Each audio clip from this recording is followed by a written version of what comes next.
Well, thank you, and many thanks to Ravi for the invitation to join you this evening, although for me it's 1:30 on quite a grey afternoon in Canterbury. But it's wonderful to be with you, even though I'm thousands of kilometres away and just joining you by Zoom. So I am sitting in the archives of Canterbury Cathedral, and in this talk I'll say a little bit about the cathedral and then introduce some of the artworks that we have here, which relate to Passiontide. So I'm going to share my screen and share some images. You're more than welcome to ask me any questions, perhaps at the end of the talk. And if you'd like to contact me afterwards, then you can find the archives address on the Canterbury Cathedral's website. So you're more than welcome to contact me in that way in the days to come.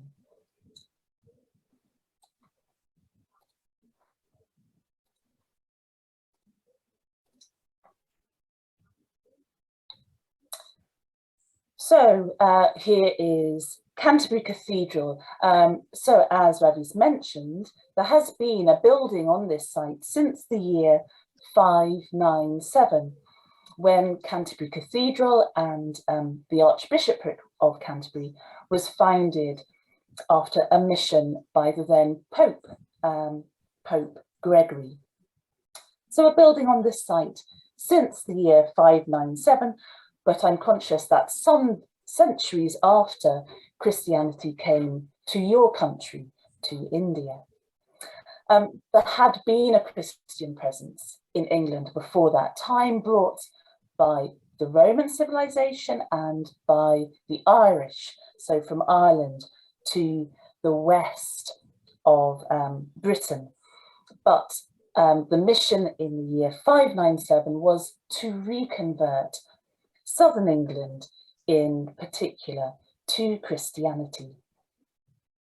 The building that you're looking at, it dates from between 500 and 800 years old. So it's quite a complicated building, built at various stages after destruction by fire, but also the need to expand the space.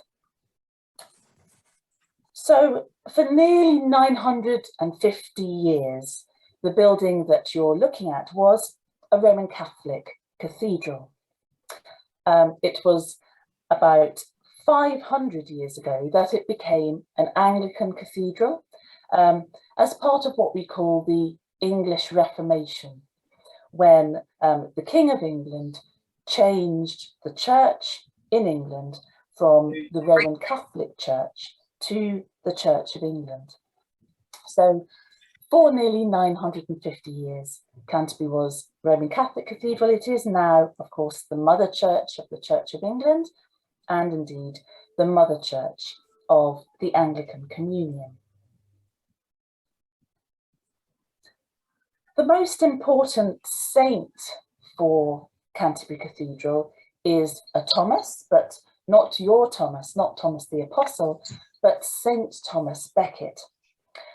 And Saint Thomas Becket was an Archbishop of Canterbury, murdered in our cathedral in the year 1170, so 850 years ago. Thomas Becket was an important attraction for pilgrimage, and the scene you're looking at now, the candle that you can see on the floor, marks where Thomas Becket's shrine once stood. And for hundreds of years, thousands of people came to Canterbury when it was a Roman Catholic cathedral on pilgrimage to visit the shrine. The shrine was destroyed at the English Reformation, which I mentioned, alongside many other artworks and structures in the cathedral. And today, just a candle marks the spot of that shrine.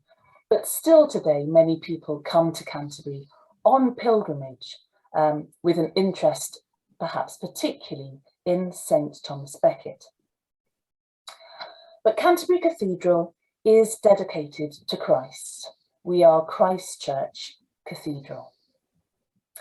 And our mission statement, so the words which guide everything we do at the cathedral as clergy and staff, that mission statement is to show people Jesus. Those words come from the words of John the Baptist in St. John's Gospel, in John 1. Sorry, that those words come from the words in St. John's Gospel, not of St. John the Baptist. And the phrase is, among those who went to the temple to worship were people who came saying, "Sir, we would like to see Jesus." And that passage inspires us to make our mission to show people Jesus. We were looking at the eastern part of our cathedral. Now we're in the main nave of the cathedral. And you can see on the altar or the table is the symbol of the Anglican Communion, something called the compass rose. So this is the largest congregational space in our cathedral. As well as being an archivist here at the cathedral, I for many years led the Sunday school, so the children's church on Sundays.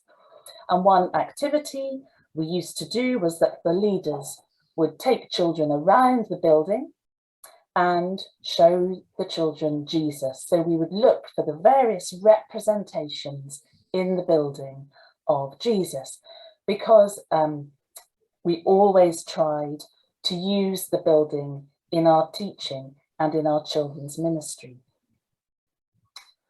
So when the cathedral was a Roman Catholic cathedral in what we would term the Middle Ages, it was rich with imagery, colour, statues, many, many images of Christ and the saints. But much of that was destroyed during that transition from Roman Catholic to Church of England. So we don't have quite the richness of collections that you might expect from the Middle Ages. We still have rich collections of manuscripts, of archives, but it is unfortunate that so much was destroyed. But we do still have glorious collections and furnishings in our building. And here we are in the Jesus Chapel, which is in the crypt, the downstairs of our cathedral. And you can see a fine frontal, so covering on the altar, featuring Christ in Majesty, and an icon as well of Christ in Majesty. And on the ceiling, you can see crowned eyes for Jesus, letter I, and letters M for Mary. So there is lots of artwork of interest in this particular chapel. So I'll turn shortly to some other specific artworks in our collections, and we can reflect during that journey on what the visual arts, on the role of the visual arts in Christianity and in faith in general. So I'll just suggest a few possible themes for that role. Visual arts can tell a story, and we all know that children's stories, at the heart of children's stories, the need to be images, picture books are so appealing to children, but then also to adults, and that those pictures can help tell the story. So in many cases, the art in our places of worship can help tell the Christian story, and more specifically, the story of the Passion. Art can take us out of our everyday world into another world, into another dimension, perhaps even closer to the divine. And I think many of the artworks that I will show you can do something of that, can just take us into another level, if you like. And they can encourage us just to stop, to look, and to think in our often very busy lives. Specific artworks can be a focus for prayer and a specific focus for devotion, even veneration, if you like, particularly icons, and you can see an icon in this photograph, and I have one to show you a little later. And particularly for artworks in which the artist is still living, we can perhaps engage in an even imaginary dialogue with the artist. We can ask, we can wonder what their interpretation of the scene has been, why they depicted something in a particular way. So it can encourage us to think and to explore our own ideas and our own faith through imagery. So the first image I'd like to share with you is an image from Palm Sunday of Christ's arrival or Christ's journey into Jerusalem on a donkey that you can see here. So what we're looking at is actually a painting of a tapestry. And the tapestry was a beautifully woven, very sizable piece of fabric, and the set of tapestries depicts the life of Christ. These tapestries were given to the cathedral in the early 16th century, so just over 500 years ago. And these tapestries were in what we call the choir of the cathedral, the eastern arm. And one of the functions was actually just to keep out the drafts, but the community would have been surrounded by these large scenes of the life of Christ. And the tapestries tell a story. I'm not showing you the original tapestries because they were actually given away, and they're now in southern France, quite surprisingly. So they're not still in Canterbury, and I've never seen the originals, but they're in a town called Aix-en-Provence in southern France. But they must have been really quite an extraordinary way of telling the story, of surrounding the worshipping community with the story of Christ. So notable perhaps in this image are the clothing. So what you can see are some men and some women lining the route that Christ is taking, and a cloak is being laid down for the donkey to walk on. But the clothes are very much of the early 16th century. These are not clothes in any way authentic for the time of Christ. These are clothes, very splendid clothes, which were worn by people of the day when this tapestry was made. And perhaps that's a reminder for us that Christ is in the everyday. Christ and this, we're not talking about a figure in history. We're talking about Christ being present with us in our world, with us, whatever we're wearing in our modern clothes. If we depicted Christ now in an artwork, we might choose a historical context, but we might choose to place Christ in the everyday, which is what is happening in this particular painting or tapestry. So this is a painting of the tapestry, and it was painted by a lady called Noel Johnson. who was the wife of the dean, a dean called Hewlett Johnson, who was dean from the 1930s till the 1960s. And we have an image of Hewlett Johnson here when he welcomed Mahatma Gandhi to the deanery in the year 1931. Gandhi was in England for what was called a round table conference to discuss the independence of your country. And this was a very historic moment for Canterbury. So you have the Dean, Hewlett Johnson, with Gandhi, who attended evensong at the cathedral, and the Dean wrote an account of that and of how much Gandhi enjoyed the service and his time in Canterbury.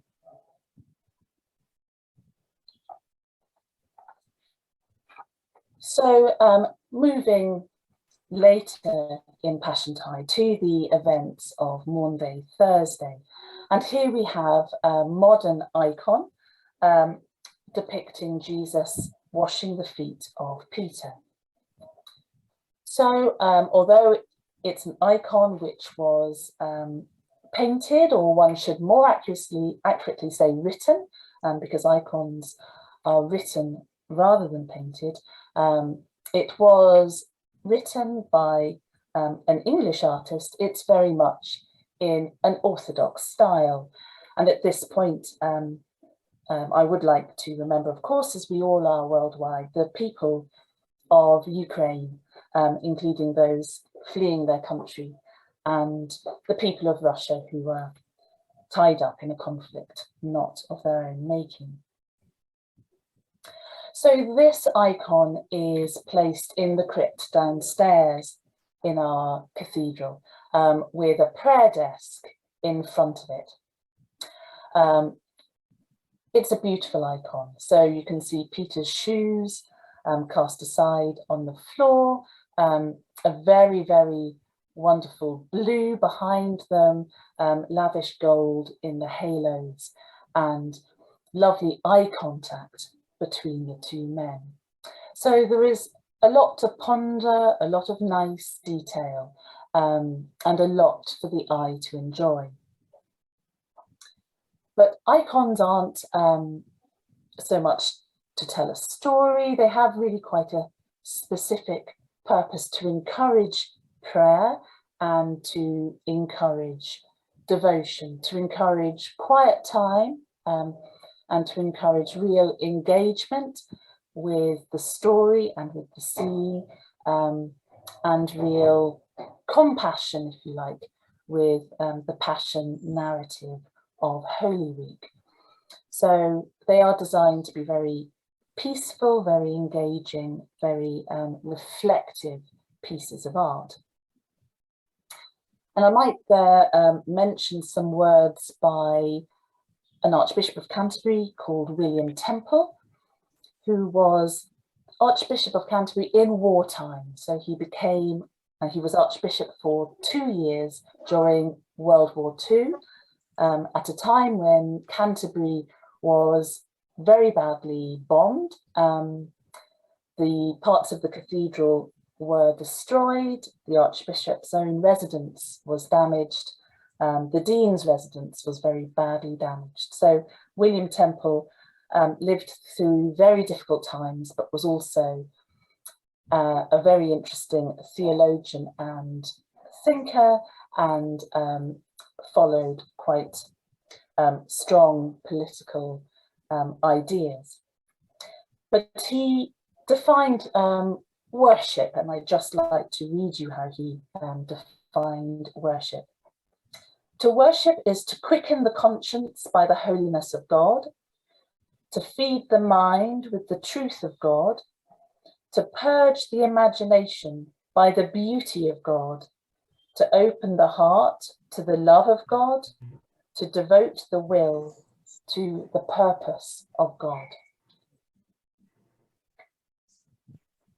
So just picking out of that phrase, to purge the imagination by the beauty of God.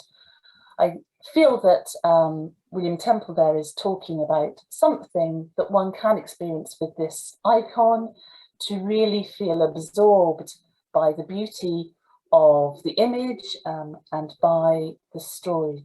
And icons can encourage worship in that particular way.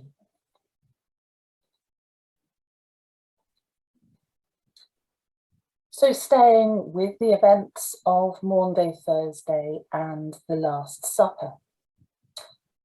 Here we have a medieval piece of metalware. So this is a pattern for the bread of the Eucharist, the communion. And this is over 800 years old. It survived because it was actually buried with an archbishop and removed from the tomb. So that's one reason why we still have it today, but it is a very fine piece of metalwork. And it's made from precious metals just to show that mankind, Christians, have always wanted to do their very best for any item which relates to the Passion story, which relates to the Eucharist, the communion. So the finest of our creative skills have been deployed. So precious metals and very beautiful artwork on this piece. So we have here the Lamb of God in the centre, so Jesus as the Lamb of God.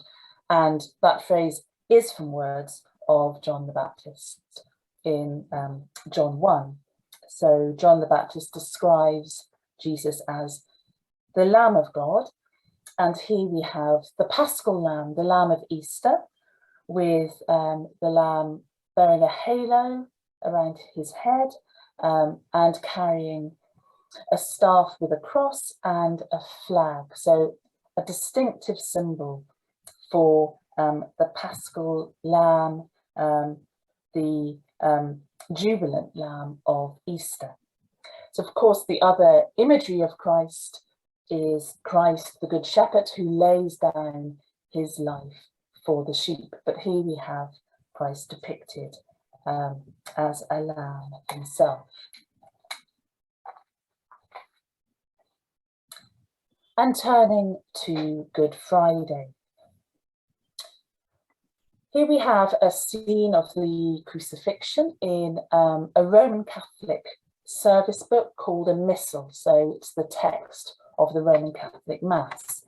And this volume, which we hold here in the archives, is about 600 years old.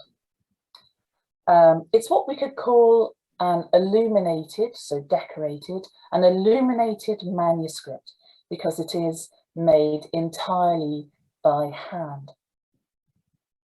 And it is written and decorated on a material called parchment or vellum, so a very fine animal skin, sheepskin or possibly cow skin, probably in this case, sheepskin, very finely stretched. So all of the text of the Mass is contained in this volume, and that text is in Latin.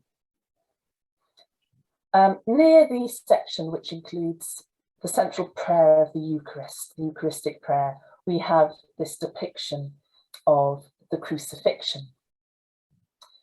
So you have Christ on a cross, quite a crude cross, a roughly made cross, you can just see that there. And Christ is flanked by Mary, his mother, and by John, the disciple Jesus loved. And around the outside of the image in Latin are words which can be translated as, "We adore you, O Christ, and we bless you, for by your holy cross you have redeemed the world."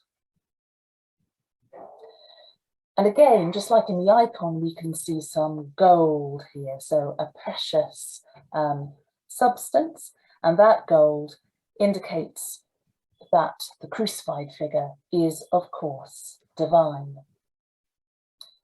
So an image such as this can remind us of the grim nature of the crucifixion, the agony of the passion, and the grief which the death of Jesus brought. Just at the base of the cross, you can maybe able to make out a skull, and there are some bones there as well, on a green background, but that background is very worn. And the reason for that is that this page was kissed by the priest when reading the prayer and when consecrating the Eucharist. So this page was very much for the priest's devotion in the parish church. So an image that encouraged the priest to think about the crucifixion, to think about the words, and to think about the sacred nature of the act of consecrating the Eucharist.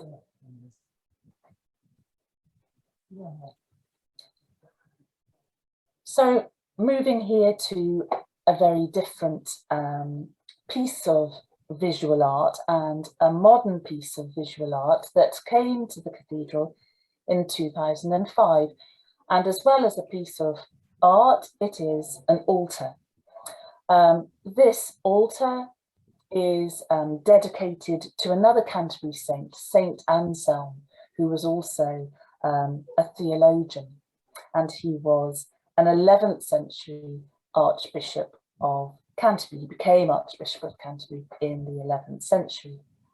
And this altar was gifted to Canterbury by the town of Aosta in Italy, where Anselm came from. And the altar is made from a piece of marble from Aosta. The artist is a man called Stephen Cox, who lives not far from Canterbury. And his intention with this altar was to make the most of the beauty of the stone with which he was working, but also to use the white lines in the stone, which you can see here, to evoke the arms of Christ on the cross. And although Stephen Cox didn't specifically say so, this altar is evocative of Christ's tomb, in that it is empty, and what you see in the middle is a little gap that provides a view into the hollow centre of the altar. So it's reminiscent of the empty tomb of Christ on Christmas morning. It's a very, very fine and moving piece of work. And here you have the then Archbishop of Canterbury, Rowan Williams, at the service in which the altar was dedicated. So a little bit about Stephen Cox. He was indeed very influenced by the craftsmanship of India. He travelled as well as to North Africa and Italy to India, and for many years had a studio in, and excuse my pronunciation, in Mahabalipuram in Tamil Nadu, admiring the craftsmanship of the temples and employing local craftsmanship as his assistants. So absolutely an important part of his formation as an artist, even if not so visible in this work, visible in other works. But Stephen Cox proclaims himself to have been hugely inspired by the craftsmen and materials and culture of India.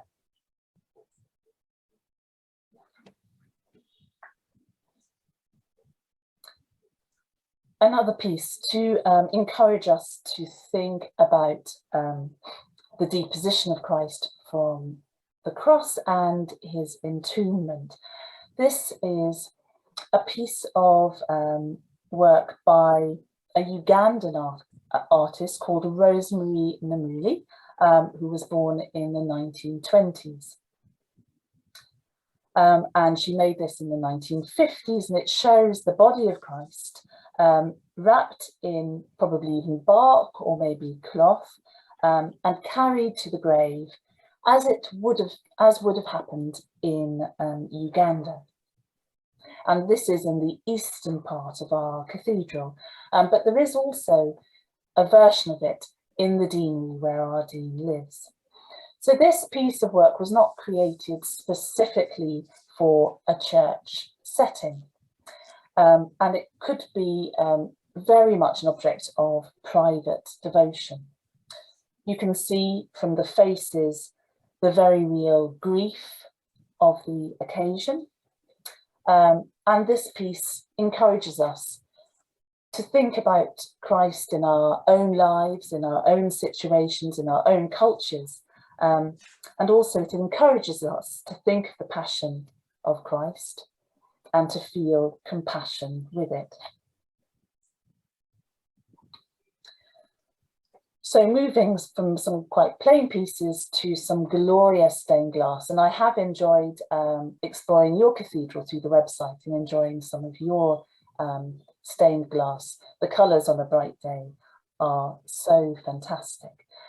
Here are some images from Canterbury stained glass, and this glass is fairly ancient, being about 800 years old.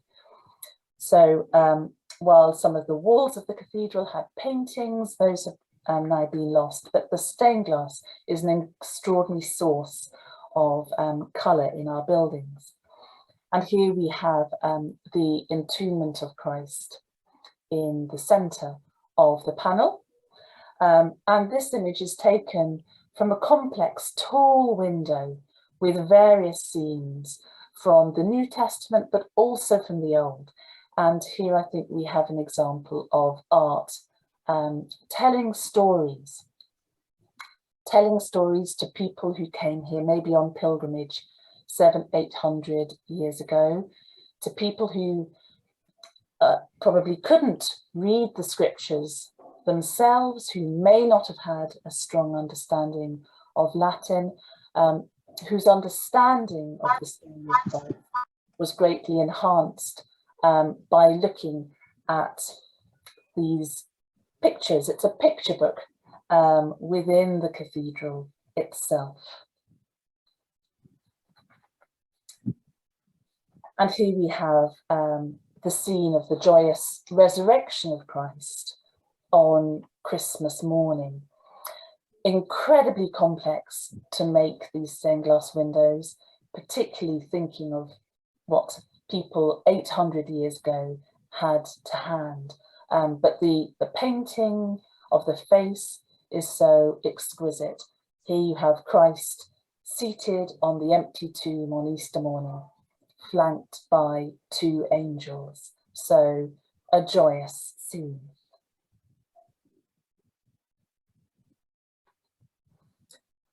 I'm moving to another more modern artwork in the cathedral, which isn't specifically on an Easter theme, but certainly I think can help us think around the Passion story. And this piece of work was installed in the cathedral just over 10 years ago, and it's by an artist called Anthony Gormley, who is very much still active and is a fairly well-known sculptor in England. So the piece that you can see here, it's called Transport, and it's made up of a cast of a human body. Sometimes the casts are actually of Gormley's own body, and the body is made using nails, and these are nails which are 100 or even 200 years old, which were removed from the cathedral roof during restoration. So the best thing to do with this artwork is to see it in reality, not in the flesh, but and to walk around it, because it is suspended from the ceiling and it just hangs there with a sort of weightlessness. So Anthony Gormley's talked a bit about what he meant to do, what he wanted to do with this piece of work, and it actually hangs over the place where Thomas Becket was originally buried. So with this piece of work, Anthony Gormley was particularly exploring the theme of the body. And in his account of the work, he writes this: "We are all the temporary inhabitants of a body. It is our house, instrument, and medium. Through it, all impressions of the world come, and from it, all our acts, thoughts, and feelings are communicated." And a lot of his work relates to the human body, reflections about the transient nature of the human body. He suggests that the human body is a place rather than a thing. And this is his gift to Canterbury Cathedral in order to encourage those reflections. But we think on Easter Sunday of the resurrection of the body. Here we have this suspended body made from cruel nails. And looking at this, one really reflects on how cruel and how destructive the nails, such as those that nailed Christ onto the cross, could be. And just to finish with an image of Christ in majesty with open arms. Again, a fairly modern piece of work. And this artwork greets visitors when they come in the main door for visiting the cathedral through the nave.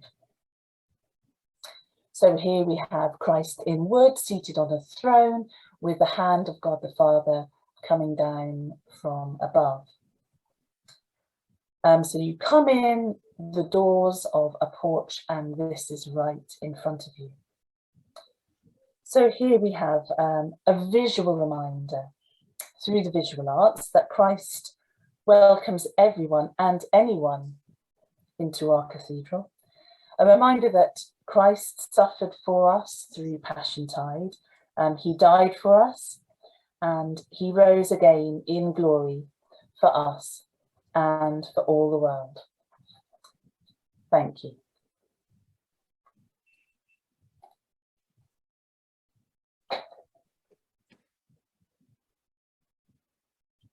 Thank you, Cressida, for leading this wonderful talk. Now I leave the room open for anybody who would like to ask questions, discuss, or seek an opinion from her.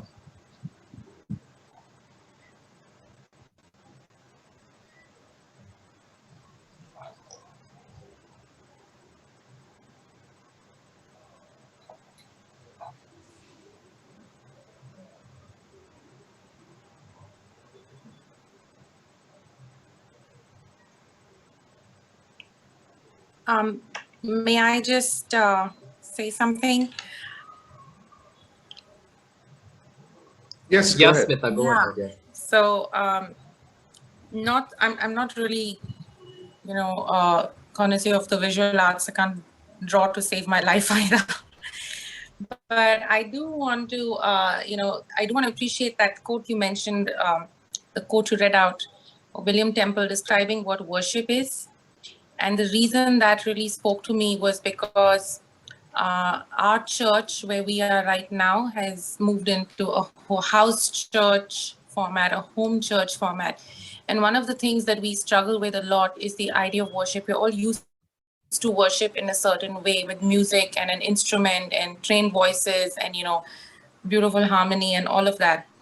And so adjusting to worship in smaller groups where you don't always have musicians in all of our groups because they're locality based or based on where we live, smaller groups, and not all of us are fortunate, my group included, to have people who play instruments. And so a lot of people are struggling with this whole thing of worship. But I think that those lines that you read out really bring home to us what worship really is and what the purpose of worship is. It's not so much to gratify our own senses in the sense of us feeling nice about the music or anything, but that it's to bring our focus back to God, and how, how our senses are actually, the purpose of worship is to tune our senses to God more than that. And that's something that I think I will use when we meet this Sunday. and let's have people think about that as well. So I really appreciate you bringing that out. Thank you. That's a pleasure. I think it's a lovely quotation, and William Temple is someone who he became Archbishop 80 years ago this year, so there are a few little activities to remember him. So thank you.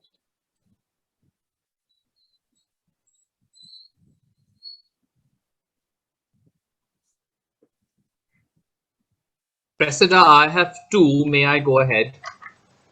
Please do, yes. Yeah, well, they're two in one. I think two sides of the same coin. So we worship in a glorious building in the Anglican tradition, and we get tourists who are very confused, and very often we get this question: is it Roman Catholic or is it Protestant? For obvious reasons. So my question draws from that. Maybe I ask the second question first. Why is it that in the Orthodox and Catholic traditions, the faithful can relate to sacred arts with reverence, with more ease, if that's the correct expression? And the other way of asking the same thing is, as Protestants, how can one reconcile with religious artifacts? Because, from day one, from our childhood, we are said idolatry is not the thing. So, I mean, is there any bridge, or am I confusing the two things? Because I definitely feel in the Catholic and Orthodox tradition, there's a very natural, organic fluidity to accept, whether it's the stained glass or the icons, whereas generally the bare and starkness of a Protestant, you tend to shy away from that. So are there any thoughts on how to bridge this gap, as it were? Yes, it's interesting because I grew up in Ireland, where and the Church of Ireland is more Protestant, if you like, than most of the Church of England, which is a very broad church. So I think it is largely that the ethos of Anglicanism is broad and very accepting. So for some of us, there isn't such an interest in imagery, but for others, those images are really, really helpful. But I can see that your cathedral is rich in imagery and colour and stories and storytelling and visual appeal.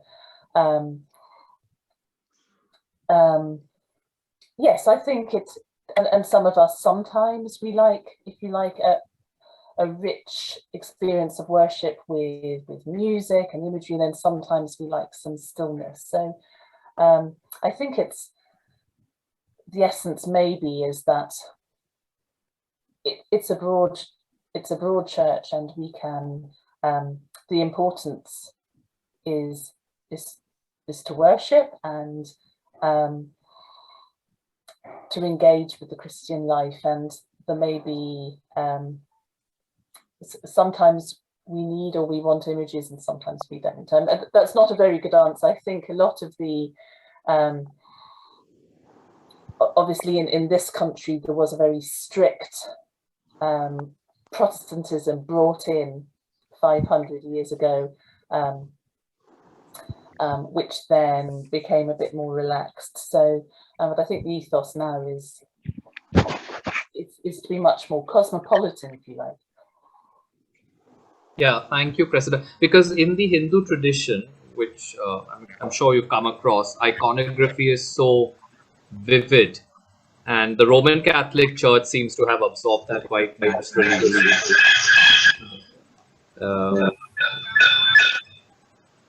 So I think that's quite a stark divide. If you walk into a Roman Catholic church anywhere in India, it gives you the environment as if you're almost in a temple setting, whereas we tend to shy away almost completely from that. Anyway, thank you. Yeah, I think Sunita had her hand up. Yeah. Cressida, So what I'm going to ask has more to do with the history and the art than Passiontide. You lead the archives. So obviously you have records, but does that mean that the archives also contain other pieces of art from the from around the cathedral, which would have been made as gifts? So obviously you maintain it and you take care of it. So is there a schedule, like, we're going to have this out for so many number of years and we're going to take this out and keep it in? Is that how it works? Because when you look at the chapel of Anselm, you've got a new altar. So obviously there used to be an old altar there. What happened to that altar? One always wonders. So will it be that over the years there's going to be an exchange of the old and the new altars? Or is it that, the old just goes in and it never comes out again? Or like the tapestries, will they be traveling? Yes, well, the new St. Anselm's altar isn't going to be moved because it's very heavy now. But I think there's a feeling that sometimes refreshing the collection, if you like, and adding to it just helps it be more alive. So the altar that the stone altar replaced was very plain and wooden, and it's been repurposed in another chapel. But there are examples where items are rotated. So obviously altar cloths are rotated according to the seasons, but sometimes some of the objects used in worship are rotated and exchanged, one put in storage, one put out, etc. We do now have, if you like, a museum, so a space where some of the older artifacts can be displayed, and they're in cases and the temperature's right and the lighting level is right, etc. The cathedral overall is not a museum, but we have, of course, it's a working church, but we do have parts within it that are museum style spaces. So and some of the more ancient or historic artifacts and documents are kept there. I mean, we do look after a lot of church silver for churches in this area, and we display some of that. The challenge for so many churches is that this silver for the communion, so the chalices or the cups and the patens, then they're worried about having it within the church because of burglary. So we do have a display of silver that's in a case. So these are objects for sacred use, but they are withdrawn from that use because of the unfortunate nervousness about them being stolen. So yes, I think cathedral collections are interesting in that we deal often with historic and valuable objects, but sometimes they're still used. We have vestments, textiles that are still worn. We have really quite valuable silver, not the 800-year-old one I showed you, but some of the silver is still used for communion. So these items are still used for the purpose for which they are created.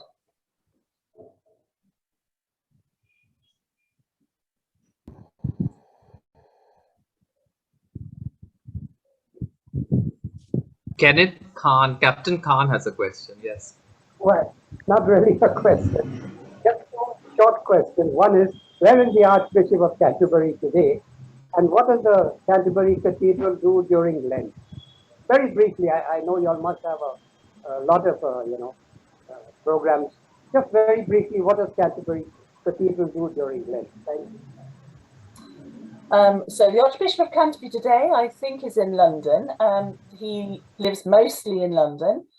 but he does have a residence here. But if he's there, he usually flies his flag, and he has a flagpole, and I don't think his flag is flying, so he must be in London. The Archbishop Justin, does have a role in, let's say, state life or political life. So often he needs to be at Lambeth Palace. So, but he comes here regularly, and he will certainly be here for Easter. As for the cathedral in Lent, again, we've had 2 very disruptive years here, as I know have you. So it's hard. We haven't quite got back into the full stride of things. But the Archbishop is actually doing some interviews on national radio as part of Lent. So he has been interviewing former prime ministers, etc. He will give some addresses, so some talks in Holy Week, and the clergy will as well. The clergy are doing quite a lot of online content. So as you may know, the Dean now, every single day for nearly 2 years, has done morning prayer via YouTube. So from the first day of lockdown back in 2020, in March, he has done morning prayer from his garden. So that continues. We'll take a Lenten theme, and then other clergy have been reflecting on the Gospel of St. Luke. And again, that's available via YouTube. So yes, sometimes there have been Lent lunches at the cathedral, but not this year because of the pandemic, unfortunately. But hopefully that sort of community spirit will come back again. So yes, and in essence, that's what has been happening, and there will be quite a focus in Holy Week, and services on Easter Sunday will be broadcast on national radio. Thank you. Thank you.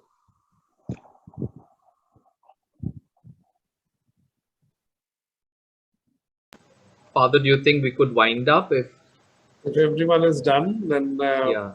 we would thank Cressida once again. Yeah, Yeah. I just need to say one embarrassing thing. Cressida, this is more for your ears. We got the time difference embarrassingly wrong between the UK and us. So I think we started half an hour ahead. So Fletcher has just requested me to just apologize to. So hopefully we'll put the recording of this with a link Yes. to your social media, because I think some people weren't able to join.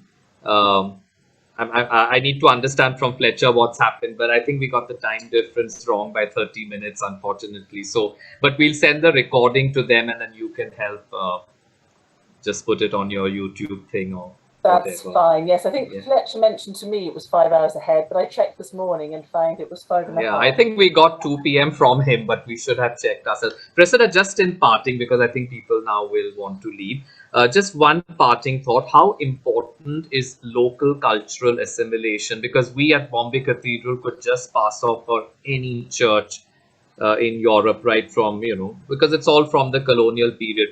And the few artifacts we have are actually looted by the British way back in those days, and then returned, but we are left with duplicates. So how important in your mind is a local cultural assimilation? Like, I think the African church probably is way ahead then, and the Roman Catholic Church is, but do you think that's important, where something we need to encourage or commission artwork which represents the local community?